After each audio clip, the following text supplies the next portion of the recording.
So we are moving to the chapter 3, and here we will be seeing a different kind of classification as expected. In the previous chapter, we studied um, the sentences. In the previous chapter, we studied about the sentences declarative, then there is the imperative, interrogative, and exclamative, right? So I have told you that sentences are classified in two categories.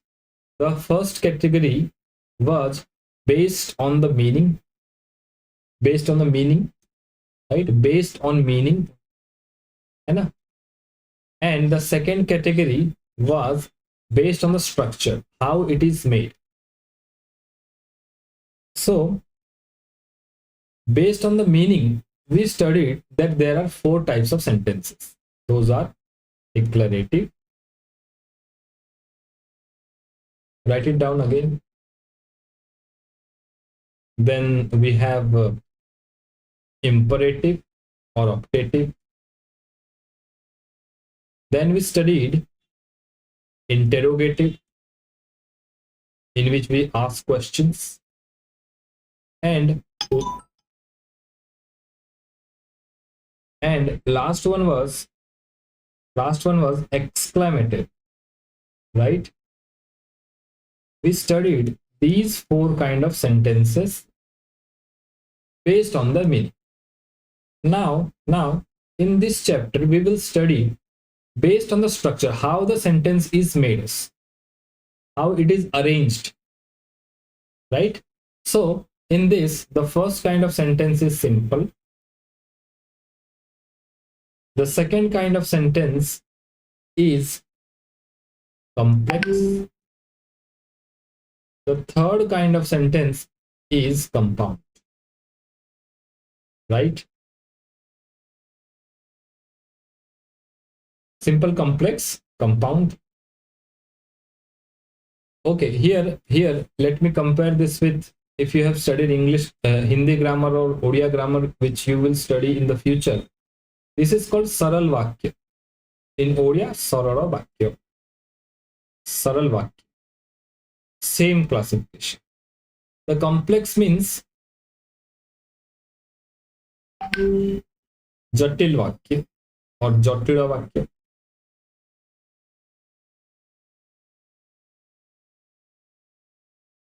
And the third one is yogic vakya. Yeah, yogika vakya.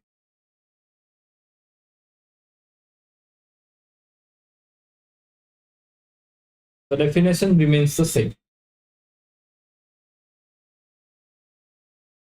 ठीक इसी तरह meaning में भी था. डिक्लरेटिव मतलब सामान्य वाक्य ऐसा बोल देते हैं, इंपरेटिव आदेश सूचक, इंटरोगेटिव प्रश्नवाची, और एक्सक्लेमेटरी है आश्चर्य चकित वाक्य. तो same, the definition is same in Hindi, English, and in Odia. Definition is the same.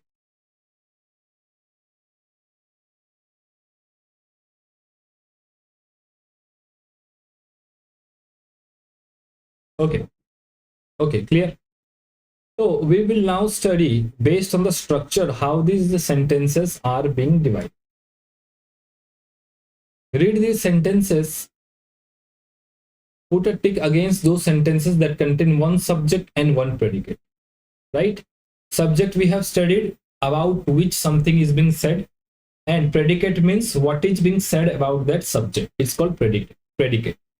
जिसके बारे में कहा जाए वो सब्जेक्ट है, उसके बारे में जो भी कुछ कहा जाए वो प्रेडिकेट है. ये हमने पढ़ा है. I don't want to make mistakes. So here you will see I is the subject, and whatever is being said about it, don't want to make mistakes, means this subject I he does not want, he or she does not want to make mistake, right?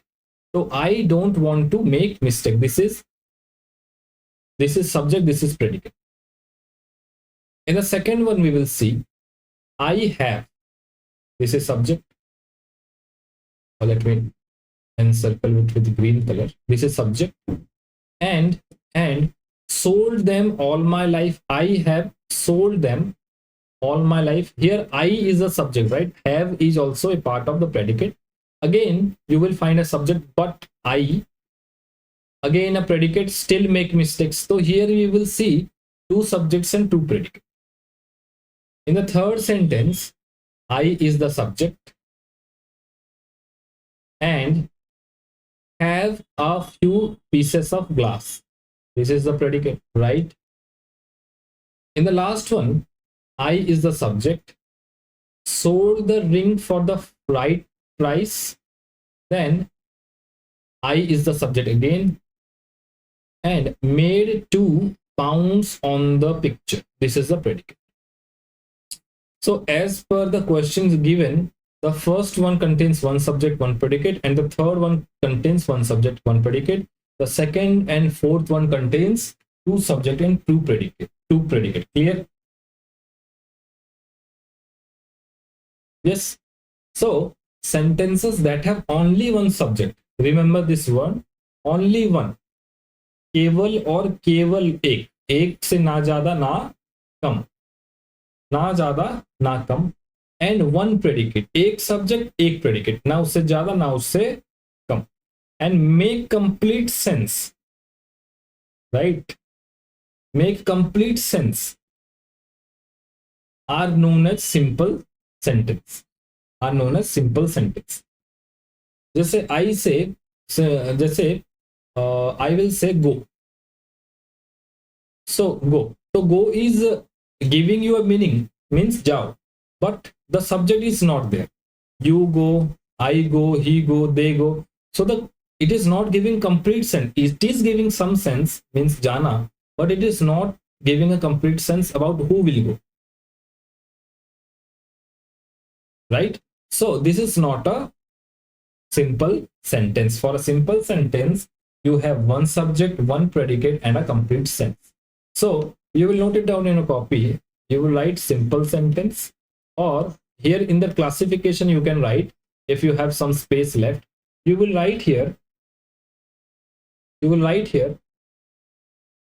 one subject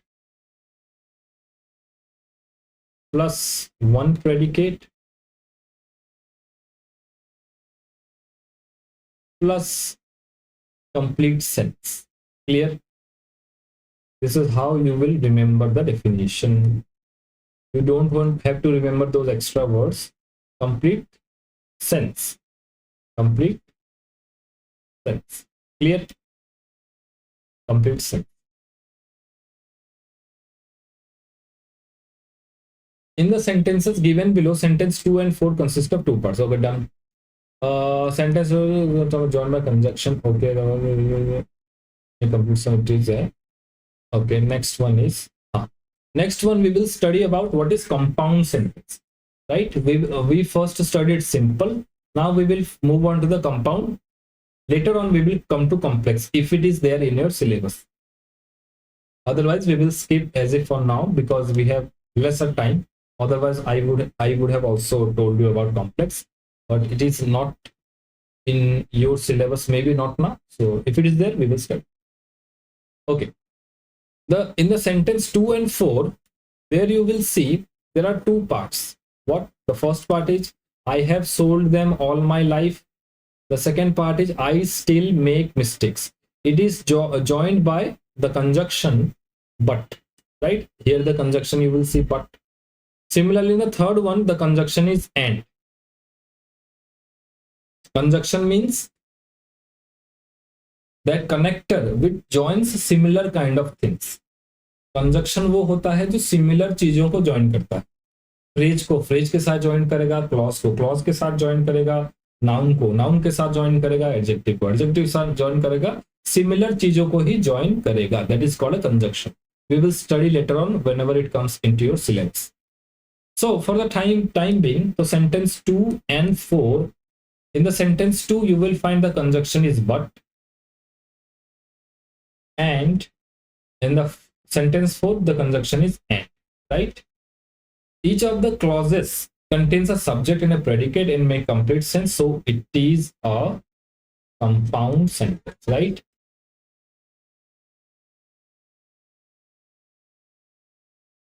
Remember phrase and clause.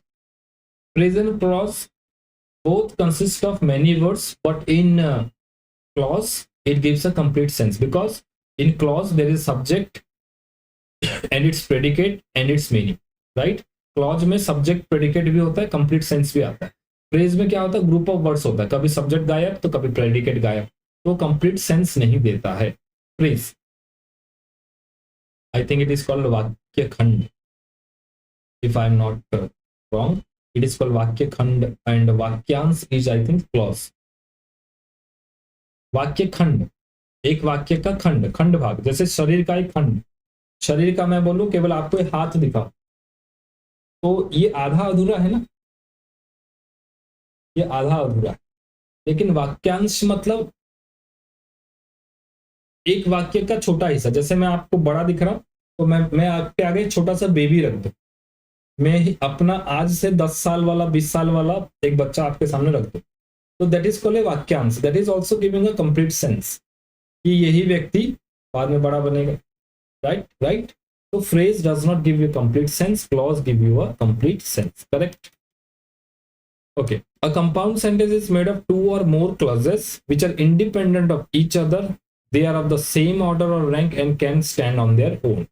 They are coordinate clauses. Okay, whatever it may be. So please write down in compound sentence what you have. What you have, you have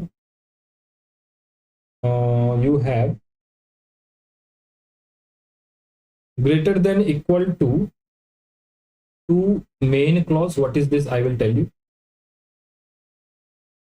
Plus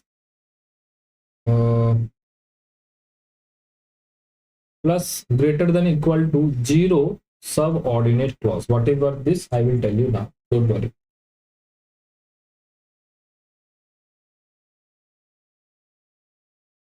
compound sentence, compound sentence में दो या दो से ज्यादा main clause होते हैं. इसके नीचे हिंदी में लिख दीजिए, दो या दो से ज्यादा मेन क्लॉज होते हैं.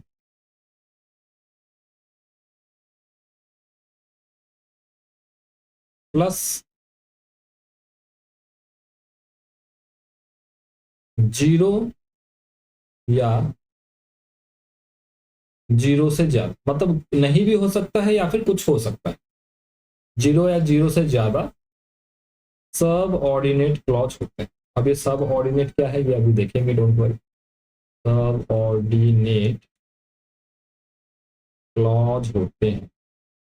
एक्चुअली चैप्टर को पढ़ने से पहले आपको कंजक्शन होना चाहिए था आपके सिलेबस में. कंजक्शन की समझ नहीं होगी तो सबऑर्डिनेट और मेन क्लॉज समझ में नहीं है.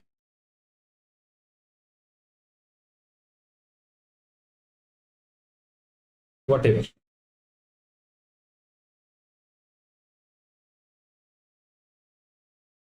लिख लिया आप लोगों ने? डन.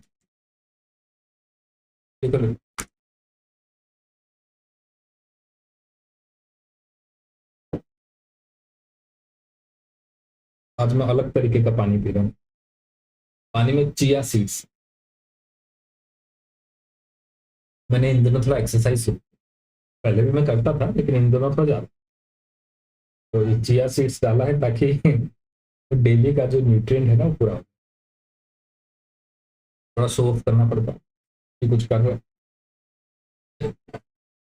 ठीक है, तो दो या दो से ज्यादा मेन क्लॉज होता है ये, और कुछ नहीं 0 या फिर 0 से ज्यादा सबऑर्डिनेट क्लॉज होता है. अभी सबऑर्डिनेट क्या है, मेन क्लॉज क्या है, वो थोड़ा अभी देखते हैं. मैं आपकी किताब को एक बार देखूं उन्होंने कितना समझाया.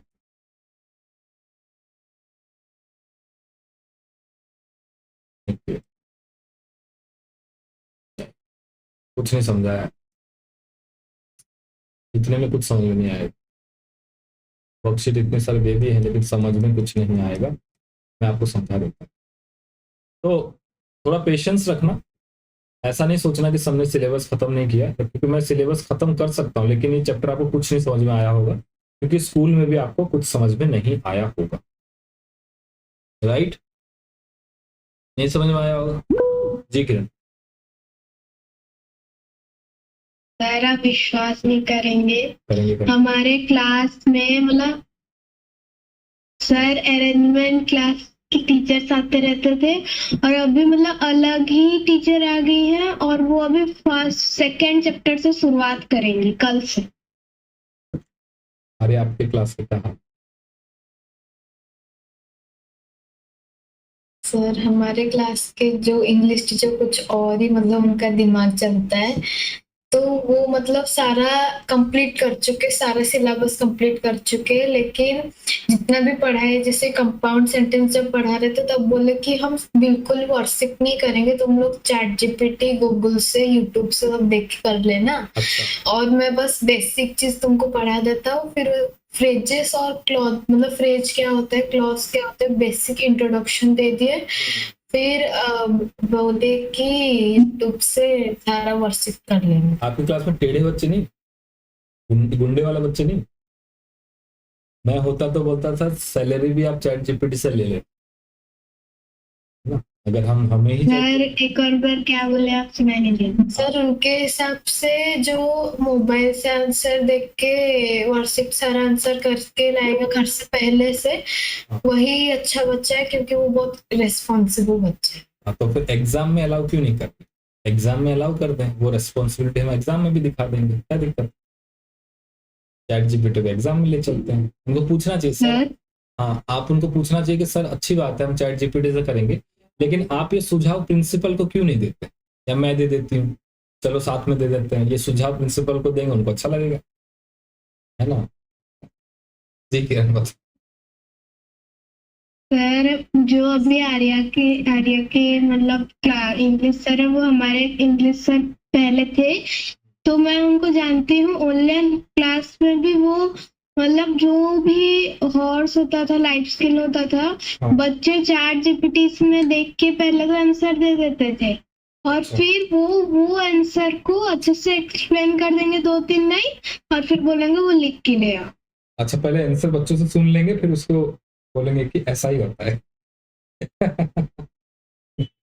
सही बताओ, क्या हाल है आपके यहाँ पे? वही टीचर है? सर अगर बोले तो हमारा मतलब जब वो समर वेकेशन स्टार्ट हुआ तब से कोई भी टीचर ऐसे भी नहीं आए हैं। हमारा आधा जो महीना है वो बस अरेंजमेंट में ही गया। फिर जब जो आया मतलब कि अभी परीक्षा आने वाला है, एग्जाम, तो इसलिए अभी कुछ टीचर हमें थोड़ा बहुत पढ़ा देते हैं, थोड़ा कुछ अच्छे पढ़ाते हैं, कुछ पूरा बोलते हैं कि बस उसका बेसिक आइडिया दे देते हैं, फिर बोलते हैं कि जो वर्कशीट है तुम खुद घर में ही कर दो, खत्म। तो आपके पास स्कूल का ईमेल आईडी है? ईमेल आईडी तो होगा ही, कार्ड में होता है। आपको ईमेल लिखना मैंने सिखाया भी था। एक ईमेल लिखो अननोन ईमेल से कि सर ऐसा है, हमारे क्लास का जो फला फला टीचर है वो कुछ नहीं पढ़ा रहे हैं, सिलेबस ऐसा है ना? लिखो, सीधे दिल्ली में लिखो, दिल्ली को लिखो, रीजनल सर्कल में लिखो, अगले दिन उनको छुट्टी हो जाएगी। अब मुझे देना, मैं ही लिख दूंगा। सर अगर बोले तो आज ही एक इंग्लिश टीचर ज्वाइन हुए, अब वही पढ़ाएंगे। सर हमारे भी वही मैम कोई एक ज्वाइन हुई है, वो नहीं है, और वो आज पहला क्लास ली, पर मुझे उनका क्लास अच्छा लगा। अच्छा, मैं एक्सप्लेन करूँ। अच्छी बात है। तो एक आध ईमेल लिखा करो। तो चैट जीपीटी और सब होता क्या है, वो ठीक है, वो चीटिंग करना थोड़ी सिखाना है बच्चों को, तो चीट करो नहीं, वो कुछ आइडियाज आपको लेने हैं, कोई ऐसे लिखना है, तो कोई आइडिया नहीं आ रहा तो वो लास्ट ऑप्शन ये आप चैट जीपीटी देखो ना, क्योंकि उससे क्रिएटिविटी खत्म हो जाती है। आप चैट जीपीटी में लिखो एक गाना बना दो बढ़िया से, वो गाना बना देगा, लेकिन ना उस गाने का सर होगा ना उस गाने का पैर होगा, वो भाव नहीं आएगा ना, इमोशंस नहीं आएंगे। तो आंसर्स के साथ भी ऐसा ही है, वो आंसर तो दे देगा लेकिन पूरा मेहनत नहीं करेगा बच्चा तो पहुंचेगा कहाँ पर? खैर खैर, लीव दोस थिंग्स। तो अब मैं आपको थोड़ा सा अपने स्टाइल में बता देता हूँ। तो सिलेबस मैं कोशिश करूँगा ख़त्म हो जाए, लेकिन आप लोग डरना नहीं, क्योंकि मैं थोड़ा आपको चाहता हूँ अच्छे से आप लोग समझ जाओ, क्योंकि ये जो सिंपल कॉम्प्लेक्स कंपाउंड है ना, एक बार इसको गलत पढ़ लिया तो लाइफ लॉन्ग यही याद रहेगा, फिर गलत ही याद रहेगा। इसलिए मैं आपको तो ठीक ठीक पढ़ा देता हूँ। आते हैं, let us start with exam. मेरे साथ फटाफट लिखते चलना। भुवनेश्वर, थोड़ा स्पीड ले चलेंगे। Bhubaneswar is the capital of Odisha.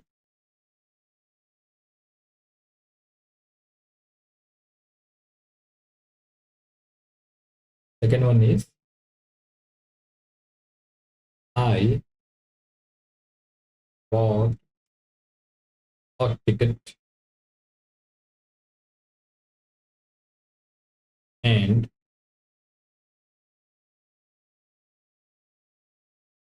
went in. Third one is it is a small car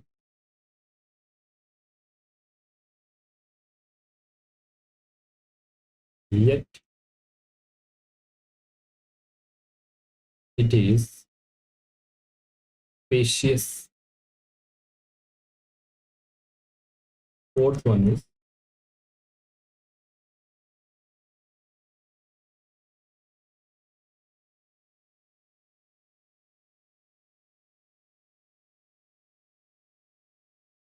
I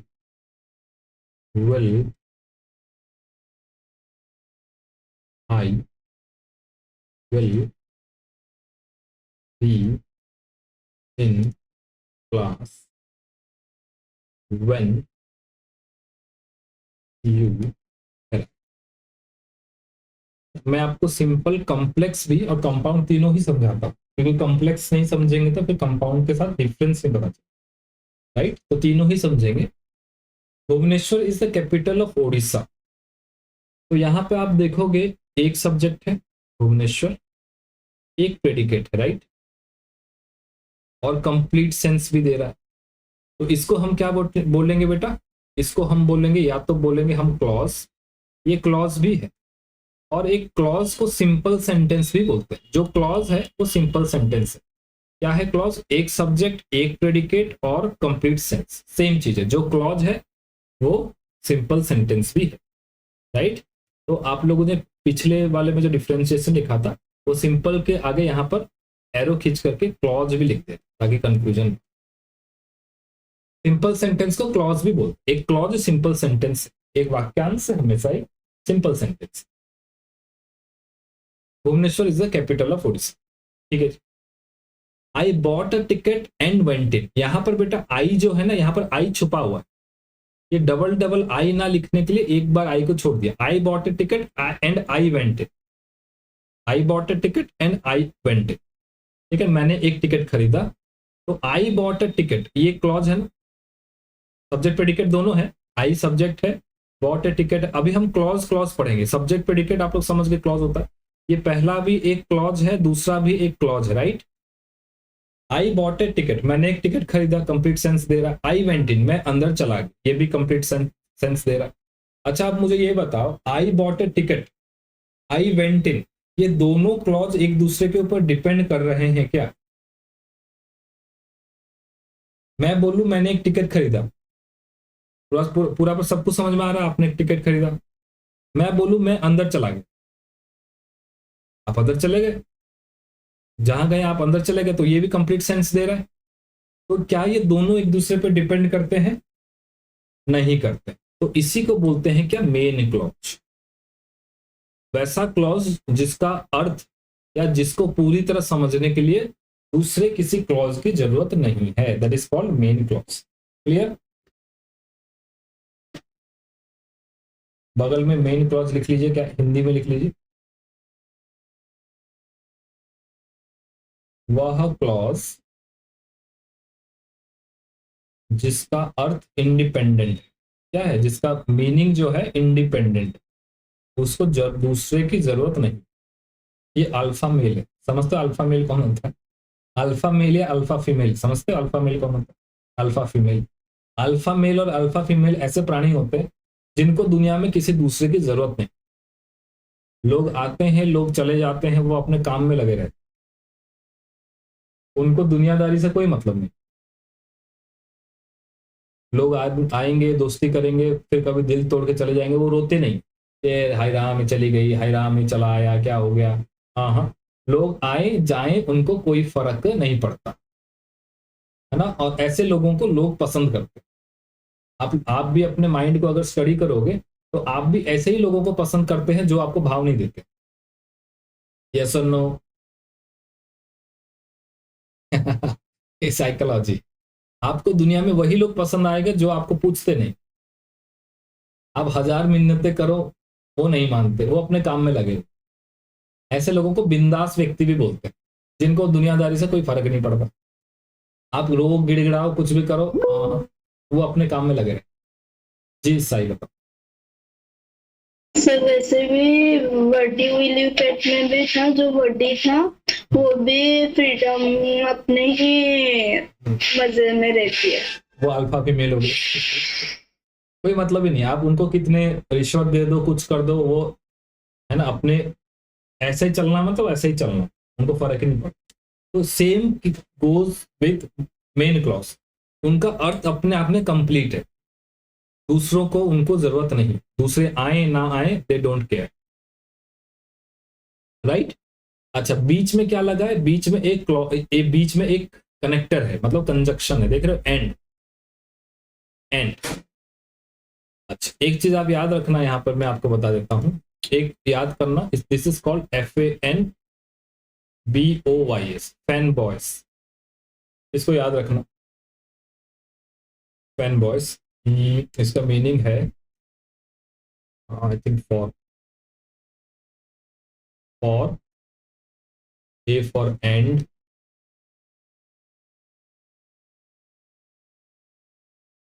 neither nor, B for but, लिख लो इसका,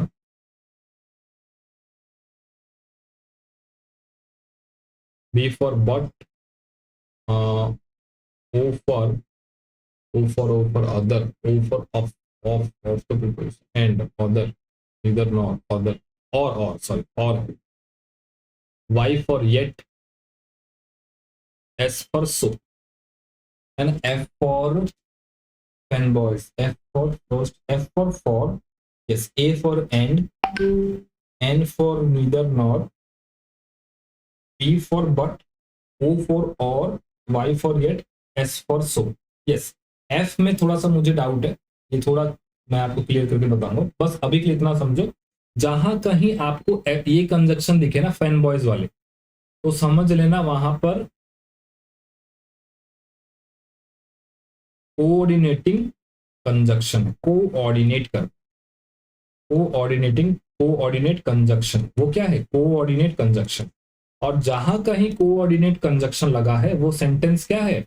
वो सेंटेंस आपका कंपाउंड है, समझ गए? जहां कहीं कोऑर्डिनेट कंजक्शन दिखा आपको, वो समझ लेना वो सेंटेंस आपका क्या है? Compound sentence. जहां कहीं फैन वॉइस में से कुछ भी आपको दिखा, समझ लेना वो सेंटेंस क्या है? कंपाउंड सेंटेंस है। क्लियर? ये छोटा सा ट्रिक मैं आपको बता रहा हूं। कंपाउंड सेंटेंस में 2 या 2 से ज्यादा मेन क्लॉज होते हैं। मेन क्लॉज माने जिसका अर्थ एक दूसरे पर डिपेंड नहीं करता है, और दोनों ही कोऑर्डिनेटिंग क्लॉज से जुड़े हुए होते, कोऑर्डिनेटिंग कंजक्शन से जुड़े हुए होते। क्लियर? अब आप कंपाउंड सेंटेंस ढूंढने में आपको मुश्किल नहीं होगी। नेक्स्ट, इट इज, अब बताओ, it is a small car yet, यहां पे क्या लग गया है? यहां पे लग गया है आपका येट। क्या लग गया है? ये येट। तो येट लग गया, तो ये भी क्या है? Compound sentence. कंपाउंड, ये कंपाउंड, क्योंकि 2 क्लॉज भी है। It is a small car, it is spacious. 2 clause भी होने चाहिए। ऐसा नहीं कि he had not come yet, इसको आप बोल दोगे compound sentence. He had not come एक ही है, उसमें येट लास्ट में लगा, लेकिन जहां कहीं ये कंजक्शन का रोल प्ले कर रहा है येट, राइट। तो it is a small car, ये क्या है बेटा, मेन क्लॉज है ना। It is spacious, main clause है। It is a small car बोल लूं तो और कुछ जानने की जरूरत पड़ रही है आपको, नहीं, sentence complete. It is spacious मतलब कार इज स्पेसियस, ये भी कंप्लीट। अब ये वाला देखना आप, आई will be in class when you arrive. तो आई यहां पर सब्जेक्ट है, विल बी इन क्लास ये भी एक क्लॉज हो गया ना। आई विल बी इन क्लास ये भी एक क्लॉज है। यू अराइव तुम पहुंचोगे, ये भी एक क्लॉज है। लेकिन लेकिन लेकिन यहां पे कंजक्शन लगा है, आप देखना, व्हेन, जब तुम आओगे तब मैं क्लास में मिलूंगी।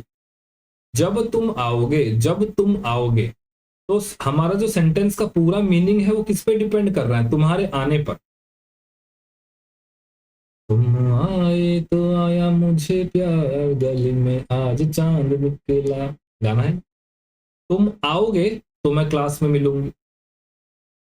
तो when you arrive I will be in class, तो सेंटेंस किस पे डिपेंड कर रहा है बेटा, when you arrive I will be in class, right. I will be in class ये आपका मेन क्लॉज है। व्हेन यू अराइव ये आपका सब ऑर्डिनेटिंग क्लॉज है। अभी सब ऑर्डिनेटिंग क्लॉज क्या होता है, सब ऑर्डिनेटिंग क्लॉज मतलब जो एक सब ऑर्डिनेट कंजक्शन के बाद, ये व्हेन देखो ये फैन बॉयज में आता है, फैन बॉयज के अंतर्गत नहीं आता, तो ये आपका एक सब ऑर्डिनेटिंग क्लॉज है। क्या है ये, सब ऑर्डिनेटिंग क्लॉज। अभी जितना समझ में आ रहा है डोंट वरी, किताब में आपका इतना टफ नहीं है, ये आपको समझाने के लिए मैं सब कुछ समझा रहा हूं। ये नहीं समझोगे तो किताब नहीं समझ में आएगा, राइट। तो सब ऑर्डिनेटिंग कंजक्शन के बाद जो है वो आपका सब ऑर्डिनेट क्लॉज है, और ये आई विल बी इन क्लास ये आपका मेन क्लॉज है। तो ये सेंटेंस क्या है बेटा, ये सेंटेंस है कंप्लेक्स सेंटेंस। क्या सेंटेंस है, कंप्लेक्स है। इसको क्या बोलेंगे, कंप्लेक्स। जहां पर सब ऑर्डिनेटिंग कंजक्शन दिखा वो सेंटेंस कंप्लेक्स। जी किरण। सर एक और बार कंप्लीट सेंटेंस का मीनिंग बता सकते हैं। कंप्लेक्स सेंटेंस मतलब जहां पे क्लॉज होगा, है ना, क्लॉज होगा, एक मेन क्लॉज होगा, एक मेन क्लॉज होगा, और उसके अलावा एक या एक से ज्यादा सबऑर्डिनेटिंग क्लॉज होगा और एक सबऑर्डिनेटिंग कंजक्शन होगा। और डिटेल में बताता हूं, उससे पहले आप यहां पर लिखो, कंप्लेक्स के बगल में लिखो one main clause MC plus greater than equal to one subordinating clause. Yes,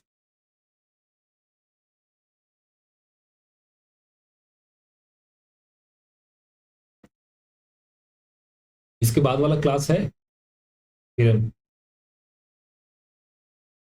अच्छा, तो सिंपल सेंटेंस में एक सब्जेक्ट एक प्रेडिकेट लिखा था, इसको थोड़ा और इजीली लिखो। तो यहां पर ये लिखो बस आप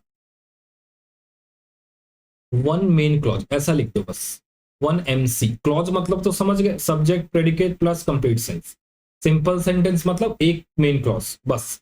कॉम्प्लेक्स मतलब क्या, एक मेन क्लॉज तो होगा ही होगा, और प्लस एक या फिर एक से ज्यादा सबऑर्डिनेटिंग क्लॉज होगा। कंपाउंड सेंटेंस क्या होगा, कम से कम दो मेन क्लॉज होगा और उसके बाद कितना भी सबऑर्डिनेटिंग क्लॉज हो सकता है, हो तो हो, ना हो तो ना हो। तो कॉम्प्लेक्स और कंपाउंड में डिफरेंस क्या है, मेन क्लॉज का। कॉम्प्लेक्स में केवल एक मेन क्लॉज है और कंपाउंड में एक से ज्यादा, बस इन दोनों को याद रखो, ये डिफरेंशिएशन, राइट। कॉम्प्लेक्स में एक मेन क्लॉज, एक सबऑर्डिनेटिंग, एक या एक से ज्यादा सबऑर्डिनेटिंग क्लॉज, और कंपाउंड सेंटेंस में दो मेन क्लॉज।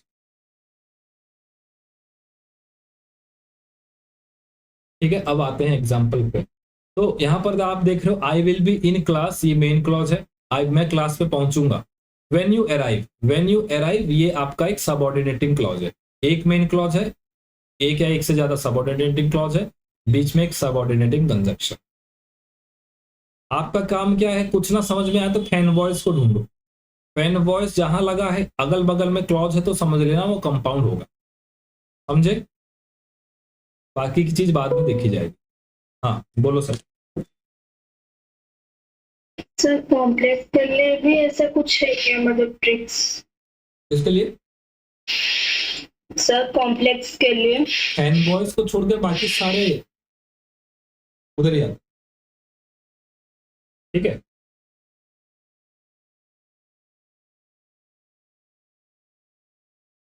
नेक्स्ट एक एग्जांपल और लेते हैं, एक क्या ज्यादा, एक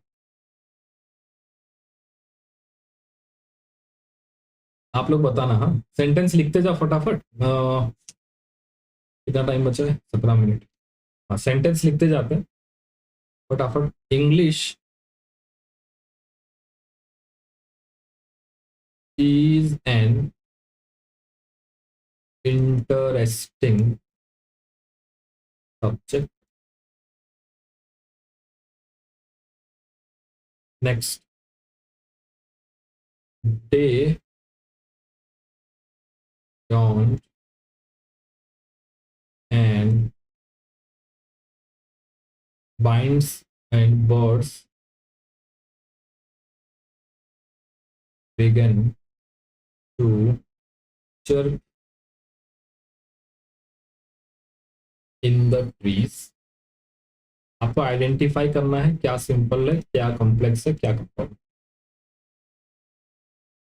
ये जो आप पढ़ रहे हो ना, ये पूरा ग्रेजुएशन का सिलेबस है, 12th का सिलेबस है। तो एक बार पढ़ोगे लाइफ लॉन्ग यही पढ़ना, इससे ना इससे ज्यादा ना इससे कम। This is the man whose car was stolen.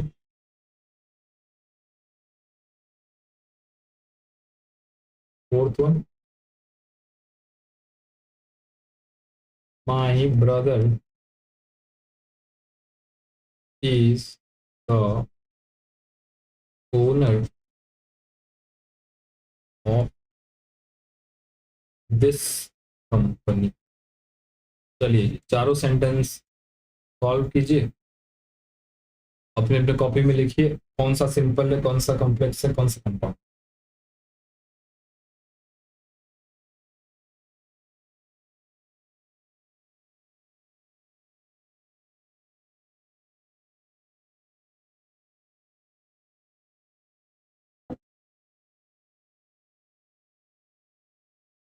तो आप सभी को अल्फा फीमेल बनना, समझे? ना किसी के आने की खुशी, ना किसी के जाने का गम, एकदम अपने काम से काम, समझे? तो जाकर के दुनिया आपको पसंद करेगी। दुनिया उसी को पसंद करती है जो दुनिया को नहीं पसंद करता है। दुनिया उल्टी, ऐसा ही होता है। लोग भगवान बुद्ध को इसलिए पसंद करते हैं कि भगवान बुद्ध दुनिया को नहीं पसंद करते। ऐसा ही है ना। चलो करो।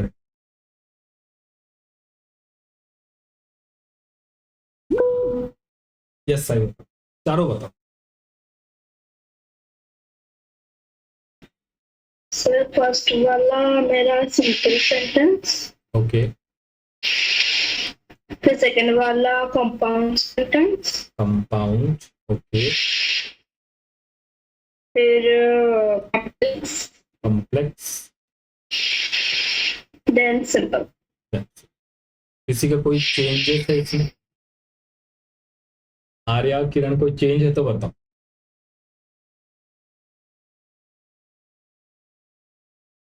कोई चेंज है? लास्ट में हाँ नहीं समझा। आर्या यही है। Yes, English is interesting subject. एक सब्जेक्ट, एक प्रेडिकेट, पूरा एक ही क्लॉज है, simple. They don't and, fan boys में आता है, फैन बॉयज में आता है, राइट? फैन बॉयज में आता है एंड, इसको देख लिया तो अब आगे पीछे देखने की उसकी जरूरत ही है नहीं। डे डॉन्ड है ना, सुबह हो गई और चिड़िया चहचहाने लगे पेड़ों पर। Done. Whose, whose fan boys में नहीं आता है, कॉम्प्लेक्स हो गया। दिस इज द मैन, यही आदमी है, whose car was stolen, this is the, अच्छा इसमें अगर मैं बोलूं तो मेन क्लॉज कौन सा है, दिस इज द मैन, और सबऑर्डिनेटिंग क्लॉज के बाद जो आ रहा है वो आपका subordinating clause, right. My brother is the owner of the company, my brother is the owner, एक सब्जेक्ट एक प्रेडिकेट, ये है क्लॉज। डन है ना, पूरा आसानी से समझ जाओ। आगे बढ़ू, नेक्स्ट नेक्स्ट और लिखते जाओ, एग्जाम्पल कर लेते हैं 8-10, तब आपको क्लैरिटी हो जाएगी। Next next next, Aryan worked hard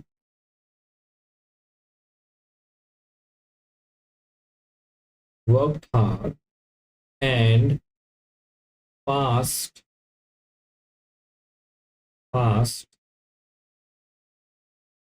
the exam. Next, इस बार आर्या पहले बताना। Ananya bought the books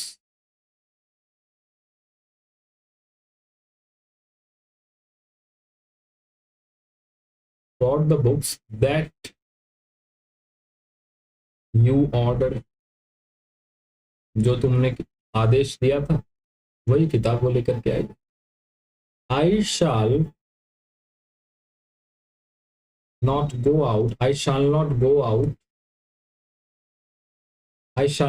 out if it rains, बारिश होती है तो मैं बाहर नहीं जाऊंगा, पता चला बहेगी पत्तों की तरह तो क्या होगा। Aryan took his walking stick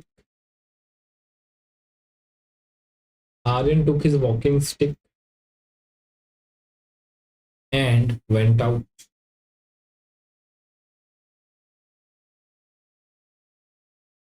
चलिए पहले आर्या बताएंगे।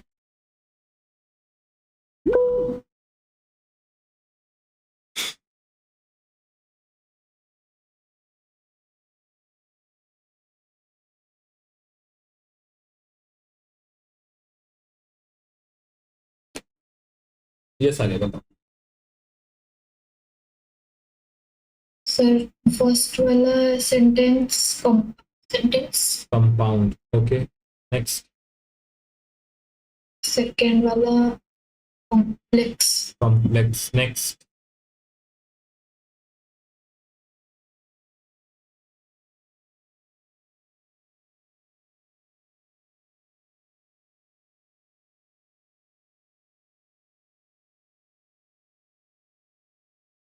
Simple sentence. थर्ड वाला सिंपल। नेक्स्ट, लास्ट वाला कंपाउंड सेंटेंस। किसी को इससे कुछ वेरिएशन है तो बताओ, यस आई बताओ। सर जो थर्ड नंबर है उसका मेरा कॉम्प्लेक्स। इससे कोई वेरिएशन है किरण बताओ। हाँ जी सर अभी वही जो कॉम्प्लेक्स वाला। यस, तो पहला वाला देखेंगे, Aryan work hard and compound हो गया, and Aryan work hard, Aryan pass the exam, ठीक है। Ananya bought the books that, जो किताब आपने मंगाई थी वो किताब अनन्या लेकर के आई है। दैट के बाद जो है वो क्या है, सबऑर्डिनेटिंग क्लॉज, पहले जो है वो है एमसी, बाद वाला एससी, पहले वाला एमसी, ठीक है। आई शैल नॉट गो आउट, अच्छा यहाँ पर आर्या ये क्लॉज है, right, if is a clause, अगर बारिश होगी तो मैं नहीं जाऊंगी, ये मेन क्लॉज है, मैं नहीं जाऊंगी। कंडीशन क्या है, इफ इट रेन्स, इफ के बाद जो है subordinate clause. Aryan took his walking stick, ये भी मेन क्लॉज है, एंड लग गया, एंड आर्यन वेंट आउट, ये मेन क्लॉज हो गया, ये आपका बीच में आ जाता है main coordinating clause. Okay, done done. इतने आसानी से अब आप तीनों समझ गए, क्योंकि ये चैप्टर बड़े बड़े को समझ में नहीं आता, क्योंकि वो उल्टा पुल्टा समझते हैं। Next, Aryan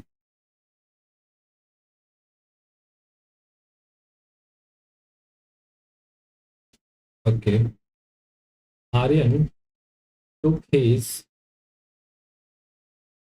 walking stick. Aryan took his walking stick,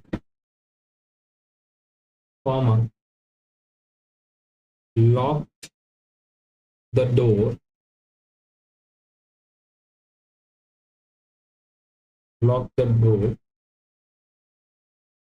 and went out. इसके पहले वाला आर्यन से थोड़ा ये अलग है. नेक्स्ट आर्यन चलेगा. आर्यन, शाहरुख खान के बेटे का नाम भी Aryan. Aryan took his walking stick,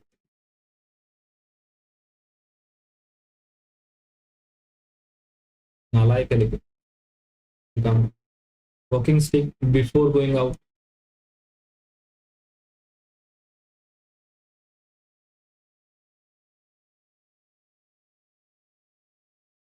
last one, Aryan took his walking stick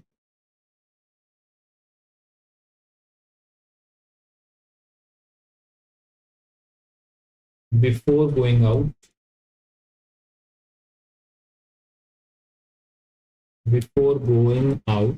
and locked the door on the way.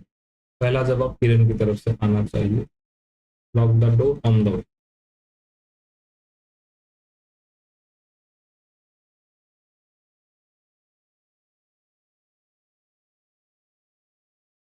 Sir comma एक कंजक्शन के जैसे माना जाएगा? हाँ,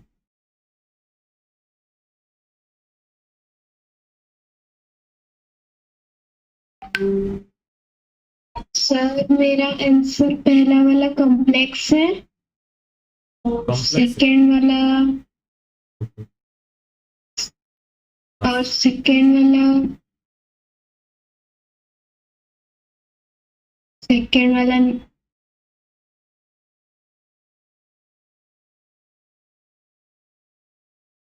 नहीं आ रहा है और थर्ड वाला कंपाउंड. थर्ड वाला कम. किसी को इसमें से कुछ वेरी करना हो तो बताओ. बताओ सही बताओ.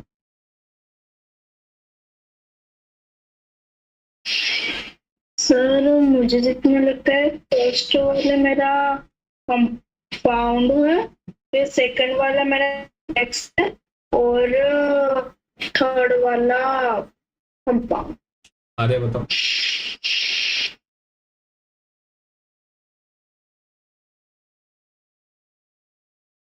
सर मेरा तो कंपाउंड बाकी सारा सेम है. फर्स्ट वाला कंपाउंड, दूसरा कॉम्प्लेक्स, तीसरा कंपाउंड. राइट.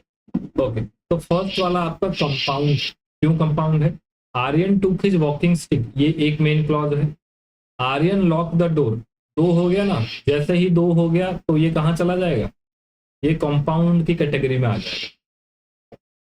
डेफिनेशन देखो, दो मेन क्लॉज. कॉम्प्लेक्स के लिए एक ही मेन क्लॉज होना चाहिए, दो होते ही और कुछ नहीं देखना. एंड वैसे ये कंजक्शन एक एक्स्ट्रा आ चुका है, ये यहाँ पे एंड कंजक्शन देख करके यहाँ पे आ चुका है, लेकिन दो ऑलरेडी हो गए और ये तीसरा भी हो गया, तो तीन क्लॉज हो गए कंपाउंड. सेकेंड वाला Aryan took his walking stick, ये एक मेन क्लॉज हो गया. बिफोर एक कंजक्शन है जो फैन वॉइस में नहीं पड़ता. बिफोर ये सबऑर्डिनेटिंग हो गया.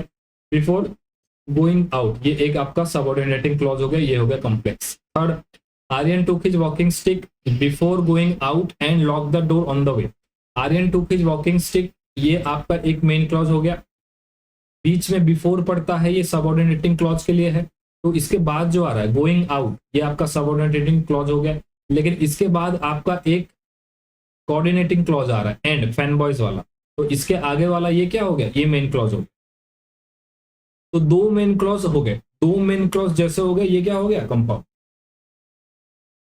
चैप्टर खत्म. इतना ही है इस चैप्टर में, है ना.